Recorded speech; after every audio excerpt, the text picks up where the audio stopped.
तर मी तुम्हाला शॉर्टमध्ये सांगते की सर्वप्रथम काय करायचं, शुंठ, मिरी, पिंपळी, सैंधव, मोहरी, चित्रक, अद्रक व मूळ ही 8 द्रव्ये पारदाच्या 1/60 प्रमाणात घ्यायची. नंतर ते काय करायचे, ते घेऊन कांजी बरोबर त्याला बारीक वाटायचं आणि त्याचा कल्क तयार करायचा. या कल्काचा नंतर द्रोणासारखा आकार करून त्यात पारा ठेवण्यासाठी खळगा तयार करायची, म्हणजे जागा करायची. आणि तयार केल्यानंतर द्रोणाला जाडी अंगठ्या एवढी असावी, म्हणजे ती थोडीशी जाड करायचं. म्हणजे द्रोणासारखं, म्हणजे आपली वाटी नसते का, द्रोण म्हणजे वाटीसारखं काय करायचं, त्याला हे करायचं आणि त्याला अंगठ्या एवढी त्याची जाडी करायची, जेणेकरून त्या द्रोणातून पारा कांजीत उतरणार नाही. म्हणजे आपल्याला जे वृत्तपात्र घ्यायचे, दोलायंत्र म्हणजे आपण सेट केले ना, त्याच्यामध्ये आपल्याला कांजी टाकायची ना, आणि त्यामुळे आपल्याला काय करायचं, ते तयार ठेवलेला कल्काचा द्रोणासारखा आकार करून काय करायचं, आपल्याला त्याच्यामध्ये पार ठेवायचा. आणि ते पारा कांजीत उतरणार नाही यासाठी आपल्याला तो द्रोण अंगठ्या एवढा जाडीचा घ्यायचा आहे. नंतर कल्क म्हणजे ते द्रोण जे कल्कापासून जे द्रोण बनवलं आहे ते सुकला पाहून त्याला स्वेदन संस्कारासाठी पारा ठेवावा. नंतर काय करायचं, कल्काच्या ते जे कल्क बनवलं आपण, म्हणजे जी वाटी बनवली, त्याला काय करायचं, केळीच्या पानाने त्याला वेढायचं, म्हणजे केळीच्या पानाने त्याला बांधायचं. नंतर त्याला चौपदरी वस्त्र घ्यायचं, चौपदरी वस्त्रामध्ये त्याला बांधायचं आणि त्याची पोटली तयार करायची. म्हणजे काय करायचं, सर्वप्रथम की आपल्याला द्रोणाच्या आकाराचा आपल्याला हे बनवायचं, म्हणजे द्रोणाच्या आकारासारखं बनवायचं आणि त्याच्यामध्ये आपल्याला पार टाकायचं. आणि जे आपण ज्या कल्कापासून जे द्रोण बनलं आहे त्याची जाडी ही म्हणजे अंगठ्या एवढी असावी, म्हणजे त्यामुळे ते जे पारद आहे ते त्या कांजीमध्ये उतरणार नाही. नंतर काय करणार, पण आपण त्याला वस्त्राने, त्याला 4 पदरी वस्त्राने त्याला पोटली तयार करायची. आणि नंतर पुन्हा काय करायचं, जे मृतपात्रामध्ये वृत्तपात्रामध्ये प्रथम आपल्याला कांजी घ्यायची, म्हणजे कांजी जी आपण बनवली आहे कांजी टाकायची आणि त्याला दोलायंत्राची रचना करायची. म्हणजे प्रथम काय करायचं, त्या मृतपात्राला वरी सळी लावून पोटली आपल्याला ती टांगायची. नंतर ती पोटली खाली पात्रास बुडाला चिकटणार नाही अशी ती आपल्याला टांगायची. त्यानंतर काय करायचं, ते दोलायंत्र चुलीवर ठेवायचे आणि त्याला सतत 3 दिवस मंद आग्नी द्यायचं आहे. आणि कांजी आटू लागल्यावर नंतर आपल्याला परत कांजी ओतायची, जेणेकरून कांजी सतत उकळत राहील. त्याला 3 अहोरात्र मंदाग्नी दिल्यानंतर पात्रातील पोटली प्रथम बाहेर काढायची आणि त्याला अलगदपणे पोटलीतून स्वेदन संस्कृत पारद मिळाला जातो. अशा पद्धतीने ते केले जाते. आता काही शास्त्रज्ञांच्या मते, रसप्रकाश सुधारकारांच्या मते काय, कल्कद्रव्ये ही अष्टमांश प्रमाणात घेतली पाहिजे. म्हणजे ह्यांच्यात जसं म्हणणं होतं की, म्हणजे काही भावप्रकाशाच्या म्हणण्यानुसार होतं की हे ते भावप्रकाशा म्हणण्यानुसार होतं की जी अष्टद्रव्ये आहेत ती 1/60 प्रमाणात घेतली पाहिजे. पण रसप्रकाश सुधारकारांच्या मते कल्कद्रव्ये ही अष्टमांश घेतली पाहिजे, म्हणजे 1/8 प्रमाणात. या संस्कारासाठी वापरले जाणारी द्रव्ये ही सर्व ग्रंथात कटू, लवण, आम्ल, उष्ण ही गुणात्मक याच्यात दिसून येतात. आता आपण पुढे पाहूयात. व पारदवर रासायनिक प्रक्रिया होत नाही, परंतु जाड बुडाचे उत्तम अग्निक्षमत्व असणारे मृतपात्र सर्वोत्तम होय. त्याचप्रमाणे चुलीवर लाकडी इंधनाच्या सहाय्याने दिला जाणारा अग्नी हा अनियमित होऊ शकतो. त्यामुळे आजच्या काळात या सिलेंडरच्या सहाय्याने दिले जाणारे अग्नी केव्हाही चांगले होईल. अशा पद्धतीने स्वेदन संस्करणानंतर पारदातील मलांना शेतीले प्राप्त होते.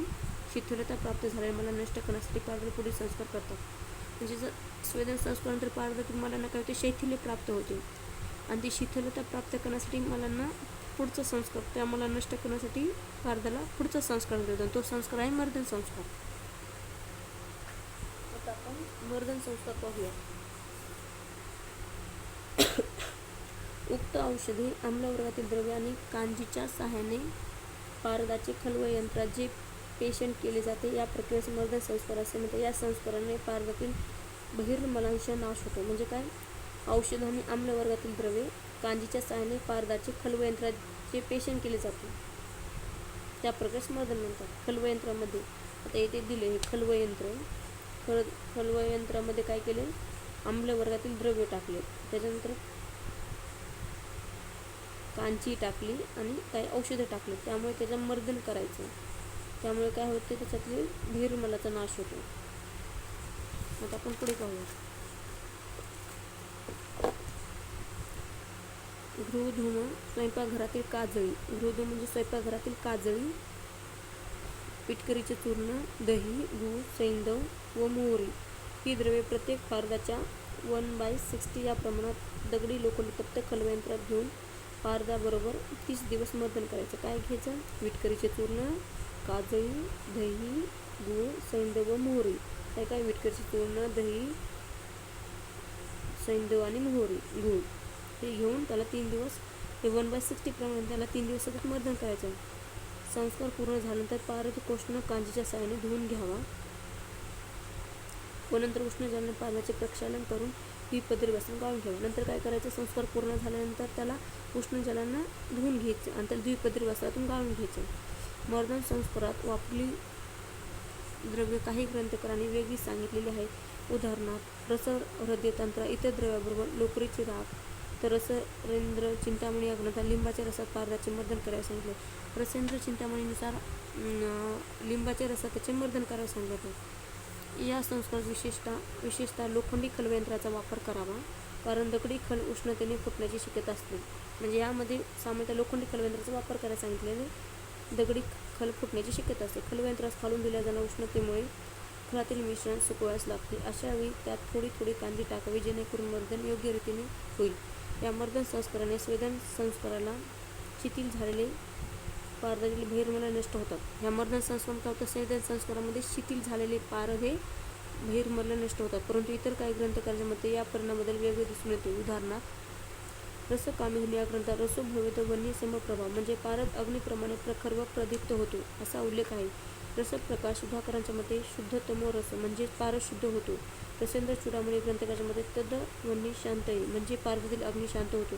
परंतु या सर्व मतांमध्ये पारदातील बहिर्मलाचा नाश होतो हे रसरत्न समूहाचे मत जास्त संयुक्त वाटते. म्हणजे काय सांगितले? वेगवेगळ्या ग्रंथकारात वेगवेगळं मत त्यांचं सांगितलेलं आहे. आता म्हणजे काय सांगितले? रसकामधेनून काय सांगितले की रसो भवेत वन्य समप्रभा म्हणजे पारद अग्निप्रमाणे प्रखर व प्रदीप्त दिसायला लागतो. रसकामधेनुसार पारद हे अग्निप्रमाणे प्रदीप्त दिसायला लागतो. रसप्रकाश सुधाकरांच्या मते की पारद हा शुद्ध होतो आणि रसेंद्र चूडामणीनुसार की पारदातील अग्नी शांत होतो. परंतु सर्वांच्या मतापेक्षा रसरत्न समुच्चयाचे म्हणणे हे बरोबर वाटते की ते म्हणते की त्याच्यामधील बहिर्मलाचा नाश झाला आहे. हे बहिर्मलाचा नाश झाला आहे हे जास्त संयुक्त वाटते. आता तिसरं मूर्छना संस्कार.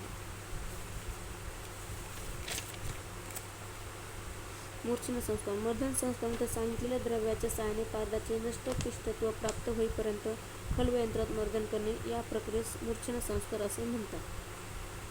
म्हणजे काही मर्दन संस्कारानंतर सांगितलेल्या द्रव्याच्या साहाय्याने पारदाचे नष्ट पिष्टत्व प्राप्त होईपर्यंत घन स्वरूप येईपर्यंत खलयंत्र या प्रक्रियेस मूर्छना संस्कार असे म्हणतात. या संस्काराने पारदातील नागभंगादी भूमिज व कंचुकी दोष नष्ट होतात. म्हणजे काय सांगितलेलं आहे की आपण मर्दन संस्कारानंतर त्या पारदातील मिश्रणाला घन स्वरूप येईपर्यंत खलयंत्र त्याला मर्दन करायचं. या प्रक्रियेलाच मूर्छना संस्कार म्हणतात.